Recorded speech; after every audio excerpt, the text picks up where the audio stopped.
கர்த்தருடைய பரிசுத்த நாமத்திற்கு மகிமை உண்டாகட்டும். மகிமையான ஒரு காலையிலே உங்களை சந்திப்பதிலே சந்தோஷம் அடைகிறேன்.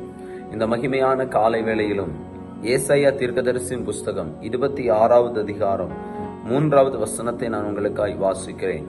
உம்மை உறுதியாய் பற்றி கொண்ட மனதை உடையவன் உம்மையே நம்பி இருக்கிறபடியால் நீர் அவனை பூரண சமாதானத்துடன் காத்துக்கொள்வீர்.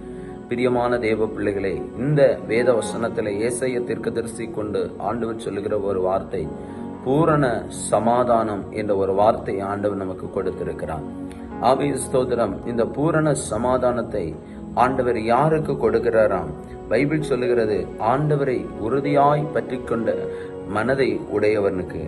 ஆமென், ஸ்தோத்திரம். கர்த்தரை நம்பிக்கையாய் கொண்டிருக்கிற தம்முடைய பிள்ளைகளுக்கு அந்த பூரண சமாதானத்தை கொடுக்கிறார். இன்றைக்கு அநேக நேரங்களில் நாம் சமாதானத்தை இழந்து தவிக்கிறோம். ஆமென். இந்த பூமிக்குரிய கூடாரத்திலே நம்முடைய வாழ்க்கையில் அநேக நேரங்களில் சமாதானம் இல்லாதபடி நாம் காணப்படுவது உண்டு. ஆனால் கர்த்தரை ஆராதிக்கிற தேவ பிள்ளைகளே, நம்முடைய ஆண்டவர் நமக்கு ஒரு பூரண சமாதானத்தை ஆண்டவர் நமக்கு வாக்குத்தத்தம் பண்ணி இருக்கிறார். இந்த பூரண சமாதானத்தை நாம் பெற்றுக்கொள்ள வேண்டுமானால் சோதரன் நம் கர்த்தரை நம்பி இருக்க வேண்டும். கர்த்தரை உறுதியாய் பற்றி கொண்ட மனதை உடையவர்களாய் இருக்க வேண்டும்.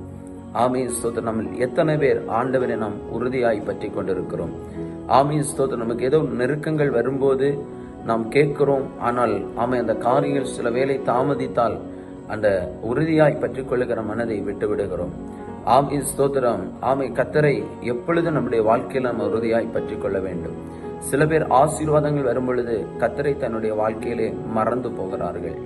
அப்படிப்பட்டவர்களாய் நாம் இராதபடி கர்த்தரை நாம் உறுதியாய் பற்றி கொண்ட மனதை உடையவர்களாய் இருப்போமானால், கர்த்தரையே நாம் நம்பி இருப்போமானால் இந்த பூரண சமாதானத்தை ஆண்டவர் தருகிறார். நீங்களும் இன்றைக்கு இந்த கால வேளையிலே இந்த டிவோஷன் வார்த்தை கேட்கும் பொழுது அந்த பூரண சமாதானத்தை பெற்றுக்கொள்ள வேண்டும் என்று கர்த்தர் விரும்புகிறார். பெற்றுக்கொள்வதற்கு கர்த்தரை நம்புங்கள், உறுதியாய் அவரை பற்றி கொள்ளுங்கள். கண்களை மூடுவோமா?